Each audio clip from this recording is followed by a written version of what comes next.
एक दिन शहर का सबसे खतरनाक गुंडा शेविंग कराने सैलून पहुंचा। वह नाई से बोला, अगर मेरी शेविंग बिना कटे छंटे हुई तो मुंहमांगा दाम दूंगा, और अगर जरासी भी खरोंच लगी तो गर्दन उड़ा दूंगा। डर के मारे नाई ने मना कर दिया। शहर के बाकी नाइयों का भी वही हाल था। आखिरकार वह गुंडा एक गांव के छोटे से सैलून में पहुंचा। वहां एक कम उम्र का लड़का था। उसने मुस्कुराकर कहा, ठीक है, बैठो। लड़के ने बड़े आराम से कमाल की शेविंग और शानदार हेयर कट कर दी। गुंडा आईने में देखकर खुश हो गया और लड़के को 10,000 रुपए दे दिए। फिर बोला, तुझे अपनी जान जाने का डर नहीं लगा क्या? लड़का बोला, डर कैसा भाई साहब, तुम्हारी जान तो मेरे हाथ में थी। उस तरह मेरे हाथ में था, जरा सा गलती होती तो झट से तुम्हारी गर्दन काट देता। और ये सुनते ही गुंडा पसीने से तर हो गया। इसीलिए तो कहा गया है कि डर के आगे ही जीत है। एक बार एक बाबा किसी रंगीन और लाइवली महफिल में गए। जैसे ही बाबा आए, लोग उनकी तरफ देखकर हंसने लगे। सब मजाक उड़ाने लगे और जोर जोर से हंसने लगे।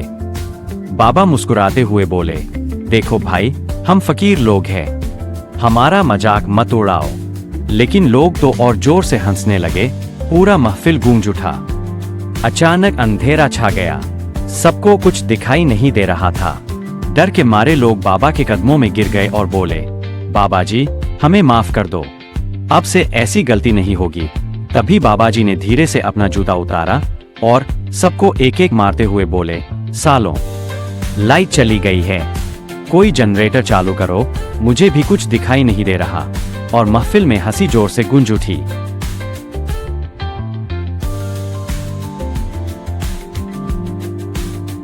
दो चोर थे, दोनों पक्के दोस्त, जहाँ भी जाते साथ साथ। एक दिन उन्होंने एक नए गांव में जाकर चोरी करने की ठानी। उन्होंने उस गांव में रात को एक बड़े घर में ताला तोड़कर घुस गए। वहाँ उन्हें बहुत सा पैसा मिला। नोटों की गड्डियाँ पाकर वे बहुत खुश हो गए। उन्होंने उन्हें बोरों में भर लिया। फिर उन्होंने देखा वहाँ बहुत सी शराब की बोतलें भी थीं, क्योंकि वह एक शराब का ठेका था। उन्होंने खुश होकर कुछ शराब पी ली और फिर पीते ही चले गए। बहुत शराब पीने से वे ठीक से चल भी नहीं पा रहे थे, इसलिए उनसे कुछ शराब की खाली बोतलें टकरा कर गिर गईं, जिसके कारण आवाज सुनकर वहाँ के कुछ लोग जाग गए। सबने चिल्लाना शुरू किया, चोर चोर, पकड़ो पकड़ो। ये दोनों चोरों ने जो कुछ भी हाथ में पैसा आया उठाकर भागना शुरू किया।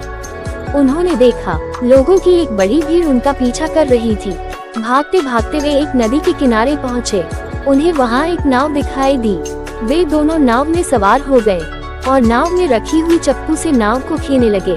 वे एक दूसरे से जोर जोर से बोल रहे थे और तेज और तेज और तेजी से नाव को खे रहे थे। अंधेरी रात में वे पूरी रात नाव को खेते रहे और बुरी तरह से थक गए। जब वे थक गए तो तड़के सुबह वहाँ के लोगों ने उन्हें आकर पकड़ लिया। तब वे सोचने लगे, हम पूरी रात नाव को खेते रहे और इतनी दूर तक आ गए, फिर भी इन लोगों ने हमें आसानी से पकड़ लिया। तब वहाँ के लोगों ने बताया, ये नाव तो नदी के किनारे के एक पेड़ से बंधी हुई है। वे पूरी रात एक बंधी हुई नाव को खे रहे थे, चप्पू चला रहे थे। एक बार एक आदमी ने गांव वालों से कहा कि वो 100 रुपए में एक बंदर खरीदेगा। ये सुनकर सभी गांव वाले नजदीकी जंगल की ओर दौड़ पड़े और वहाँ से बंदर पकड़ कर 100 रुपए में उस आदमी को बेचने लगे। कुछ दिन बाद ये सिलसिला कम हो गया और लोगों की इस बात में दिलचस्पी कम हो गई। फिर उस आदमी ने कहा कि वो एक एक बंदर के लिए 200 रुपए देगा। ये सुनकर लोग फिर बंदर पकड़ने में लग गए। लेकिन कुछ दिन बाद मामला फिर ठंडा हो गया। अब उस आदमी ने कहा कि वो बंदरों के लिए 500 रुपया देगा, लेकिन क्योंकि उसे शहर जाना था इसलिए उसने इस काम के लिए एक असिस्टेंट नियुक्त कर दिया। 500 रुपया सुनकर गाँव वाले बदमाश हो गए, लेकिन पहले ही लगभग सारे बंदर पकड़े जा चुके थे, इसलिए उन्हें कोई हाथ नहीं लगा। तब उस आदमी का असिस्टेंट उनसे आकर कहता है, आप लोग चाहे तो सर के पिंजरे में से 400 रुपया में बंदर खरीद सकते हैं, और जब सर आ जाए तो 500 में बेच दीजिएगा। गांव वालों को ये प्रस्ताव भाग गया और उन्होंने सारे बंदर 400 रुपए में खरीद लिए। अगले दिन वहाँ कोई असिस्टेंट था और नहीं कोई सर, बस थे तो बंदर ही बंदर।